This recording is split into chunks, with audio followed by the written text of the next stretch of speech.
Hi everyone, and welcome to another episode of the Product Coalition European Tour podcast series, where today I'm very excited to be joined by Victor Zanabria. Welcome, Victor. Hey, thank you for allowing me to be part of this episode of the podcast. Brilliant. Now, I'm really looking forward to getting into our discussion today, which is going to be on the challenges of the product owner role. I know we've got many product owners in the audience listening.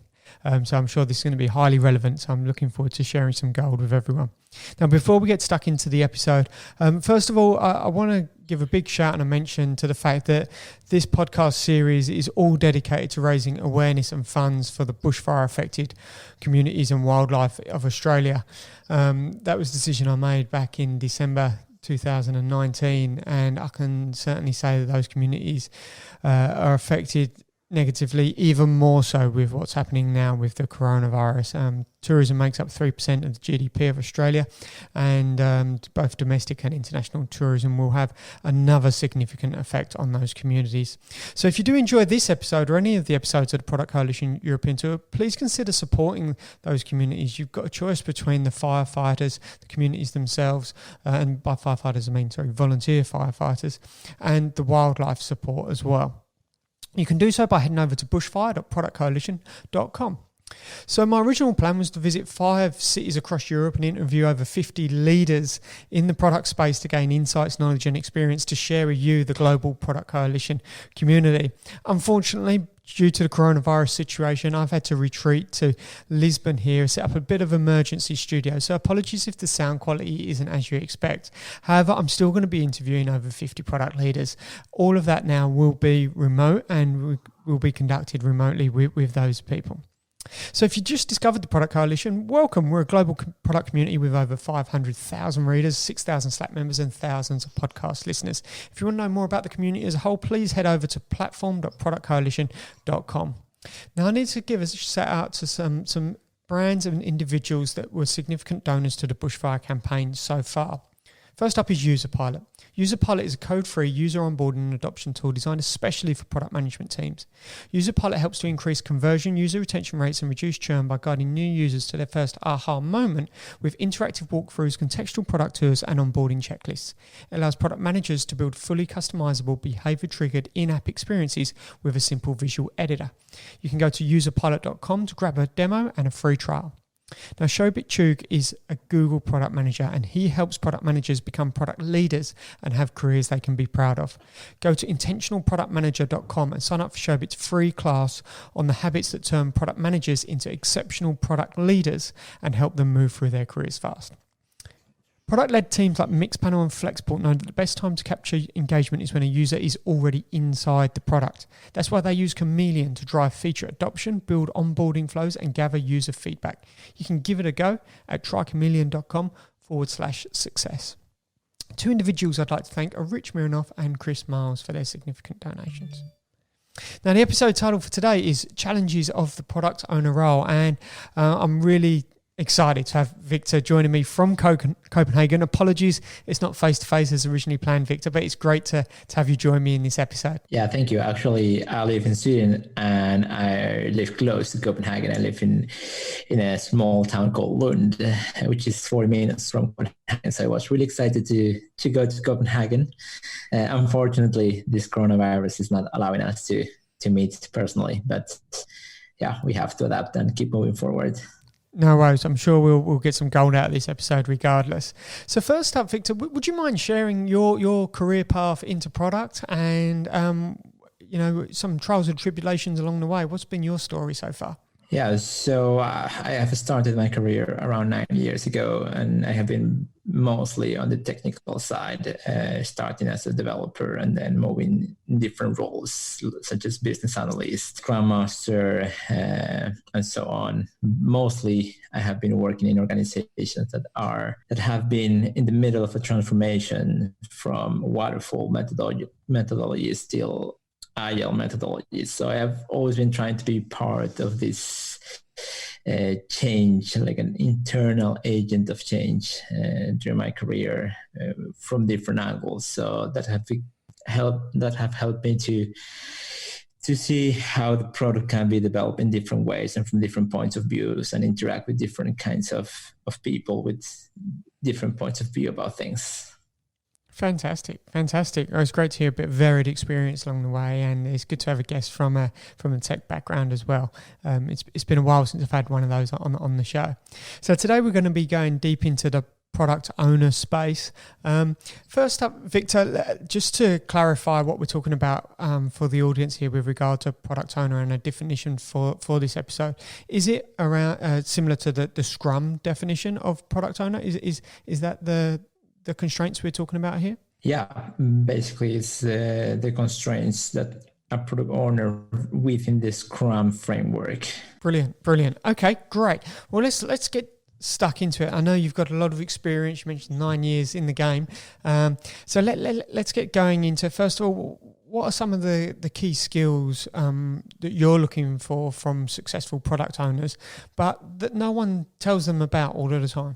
Yeah, so it's very interesting actually when you have been studying different kind of courses or certifications for becoming a product owner, and then you're very happy with your diploma, applying for your first job as a product owner, and then you go there, you start to work with your backlog prioritization, you start building your user stories and so on, and then you realize that it's not as it was in theory, but there are different challenges that you face, especially in the kind of organizations that are transitioning towards an agile way of working.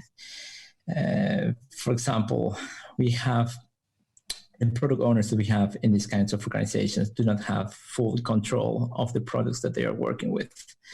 So they have a lot of dependencies on other teams and other modules, and a lot of coordination needs to be done. And when you are working on this communication with other teams, there are some skills that no one told you about, which from a point of view, there are three main things. The first one is to be able to negotiate. Negotiation skills are very important, and very few people knows how to do successful negotiations. Another one is persuasion. You have to persuade other people to get buy-in. For example, if you want to get a service provider, or if you want to start working with cloud technologies and so on, you need to get the buy-in from different departments. It could be sourcing, it could be IT security, it could be legal, and so on. And here I remember I was reading a couple of years ago a post from the Harvard Business Review about how the art of persuasion hasn't changed in the last 2,000 years, from the times of Aristotle, when you had ethos, pathos, and logos as the main three components for persuade other people in a good way. And so those are very important skills. And finally, you need to have presentation skills. It is very interesting how people that are working in different departments that you need to convince, they will probably not understand the language that you are talking. They are not facing the same things that you are facing in an everyday life. So you have to use a lot of metaphors, analogies, and also try to make them understand in a very visual way of how things work. So I think those are the things that I consider very important and that are not part of what an ideal product owner should be. Yeah, I suppose because there's not a method associated with many of those, and the job title of owner, or role title I should say, of owner, there's not as much ownership as you may believe if you're new into that role or to this industry. True. When it comes to developing those skills for product owners, is it practice? Is it formal education? How would you suggest product owners who need to develop the skills or mindset changes that you talked about there? How would you recommend they go about that? I think it comes together with a lot of practice. First, when you are experiencing this for the first time, it can be very challenging. You will probably think that this is not the right thing for you. But actually it comes with practice, and if it doesn't come natural at the beginning, you kind of have to fake it until you get it, and it eventually will become natural part of your everyday skills that you have to be able to present, you have to be able to get the buy-in from other people, you have to be able to convince other people and so on. So it comes with practice. And I think there is no such what do you call online course or a presential course where you can do this, but you can have the basics, you can have some theory about it, but if you don't practice it, then it will be very difficult to get there. And obviously reading a few Greek or Latin mythology or philosophy books sounds like it also helps. It certainly helped you going back 2,000 years of understanding how to persuade. Yeah. I got to ask, how did you find that out? Is that through your desire to discover that philosophical angle, or was it just a stumble upon moment? So I was watching. I don't know if you heard about this presentation course, very popular, from the university in Australia, and they were working with different kinds of techniques for doing presentations, and they had reference to this specific article of the Harvard Business Review. So I went and take a look at that, and it was very interesting, actually.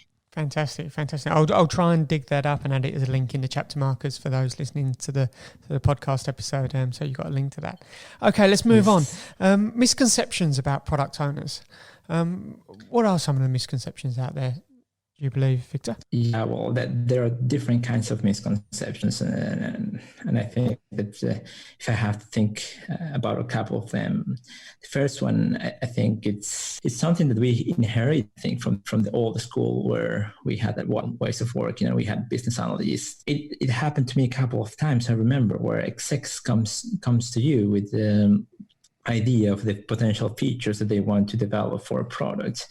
And they are very secure about those features, and they know that those features are the ones that will make customers really happy. So they come to you and tell you, you know what, I have this feature, you just need to write them in the right format and send them to the developers so that they can start working on it.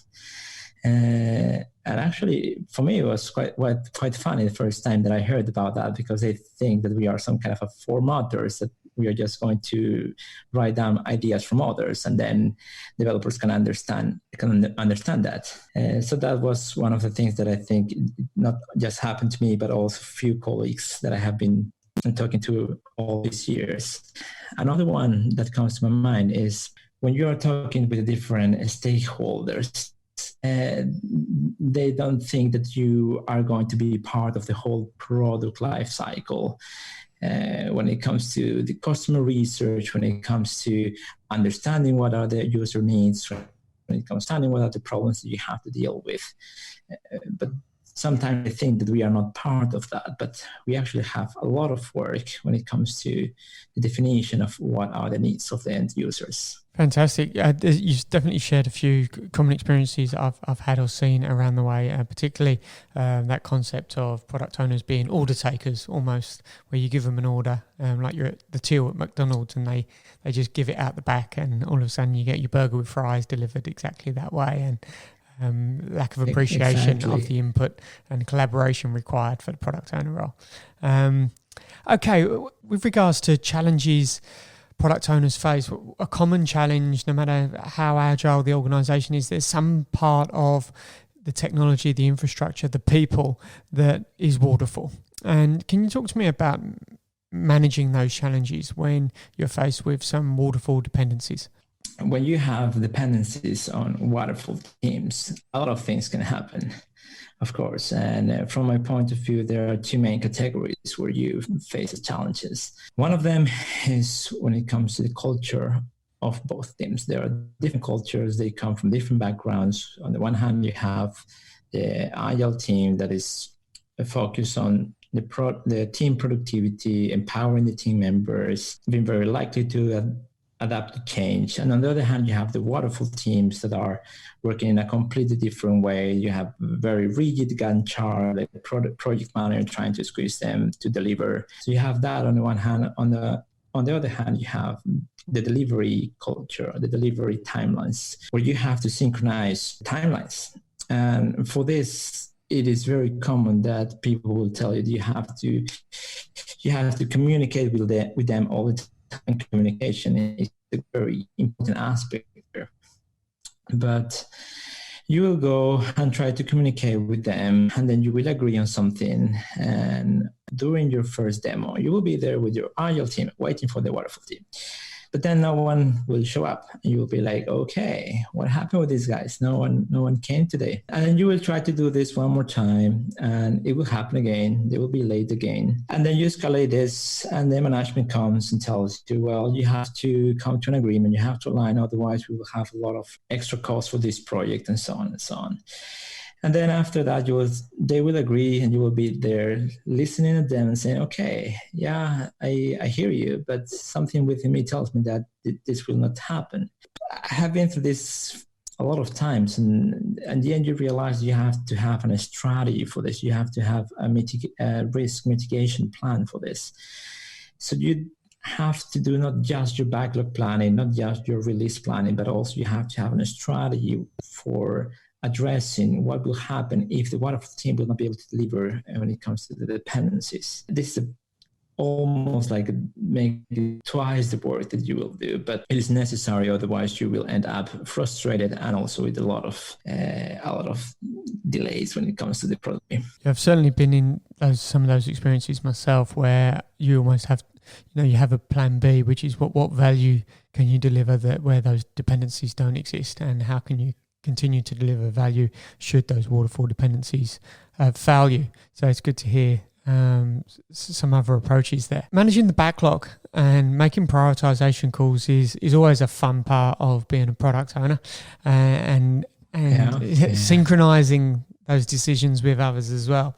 Can you tell me a little bit around your style when it comes to backlog management and prioritization? What's your approach to it, Victor? It was very complicated, I think, at the beginning when you were trying to manage a long list of requirements. And I remember when I started to work in this, I was trying to satisfy as much people as possible, as much stakeholders as possible. I wanted to make everyone happy every time they come with different requirements. But then you start realizing that that's not the way to move forward, but you have to understand when to say no to certain things.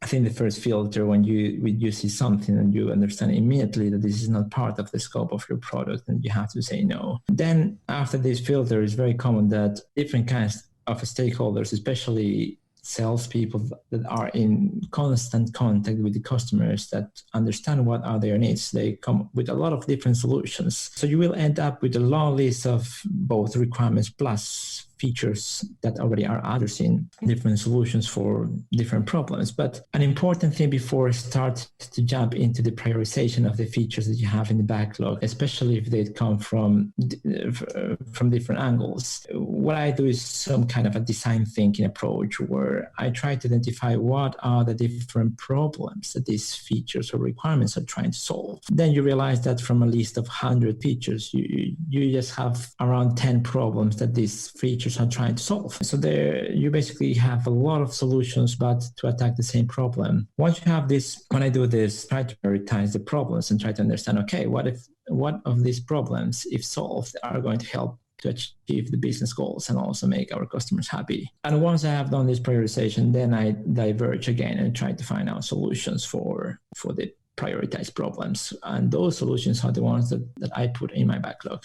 So this kind of diverge approach. Brilliant. So I'm hearing there, focus and double down your understanding of the problem first before worrying about all the solutions that you're hearing from support teams or sales teams or BDMs or marketing, etc. Focusing on the problems, and then prioritize the solutions based upon problem solution fit and where that's most effective. Yeah, precisely. And it's time consuming, because sometimes you don't know what is exactly what a feature means, and you have to go to talk to all the different people that have been placing these requirements into your backlog. It's very time consuming, but it's necessary if you really want to get deep into what is the source of the problem. Victor, is there a number one biggest lesson you've learned when it comes to managing the backlog? Yeah, well, basically, again, understand the problem. Most of nothing. I think it's very important to understand the problem and start ask the typical 5 times why, and also say no. Say no is very important as well. Absolutely, and that's the art of product management or product ownership in this sense. The art of how do you say no in a way that you don't disjoin or disconnect the teams and the trust and behaviours that people are trying to pull together to help you out and to bring value to the product. But saying no is obviously a critical part of day-to-day life when it comes to making those prioritisation calls. Can I ask, have you got a particular approach when it comes to how you say no? Say no. Well, first of all, I try to talk to them and understand what is the main reason of their requirements. And then you have to be, in a very diplomatic way, try to make them understand that, yeah, this could be an important feature for the future. But right now, at this point, we are focusing on other things. And for the futures, for the current scope of the product, this is not something that will generate revenue, or try to put it in a logical way of why we don't want to include now, but without closing the opportunity to put that in the future. Brilliant, thank you. And can I ask, Victor, for the product owners out there now, what's a good measure to know if you're doing a really good job with product ownership? There are different kinds of ways, especially if you are working with end user products. You can have metrics. Popular ones, I think, is the HERT metric used by Google for measuring the happiness, the engagement of the customers you have. I think if you have a product that doesn't create any revenue, or that doesn't have a lot of customers that are providing good reviews towards the product, then I think the metrics that you have to understand how happy are your customers, how much revenue you are creating for the company, it's what will let you know more or less if you're going on the right path. Great. And how do you measure how well you're doing the role internally in terms of being approachable by stakeholders, working well with the engineering team? What do you do to keep yourself in check there? Well, I think with the team that you're working with, basically the retrospective meetings are very important, even though they're mostly for the team itself to understand how they can improve different ways of working, but also you can have a retrospective with them as well to understand what is it that they think about the things they are working with, how much they understand about the product. For me, it's very important that every single person within the team are there not just doers, but also want them to think about that what they are doing has a measures, and I try to give them an overview, a high-level view of what are the goals, what are the strategy for the product that we have in the future, and try to keep them engaged as much as possible when it comes to the team. And then when it comes to the stakeholders, there is a bit more difficult to measure, but somehow you start realizing if people start asking you more questions and then come to you more frequently, and they understand that how your product works and how you can help them. So when you see that communications starts to become more fluent, then I think it's a good indicator. Brilliant. Thank you. It certainly overlaps with some experiences I've had when particularly with the external stakeholders, when I can see they really endorse or advocate for the approach and they respect the process. That's when I can see that they're really getting value out of it, because their mindset's changed. They see the power of a discovery. They see why effective prioritization makes a difference to them, and they truly then appreciate the need to deliver value, not just features.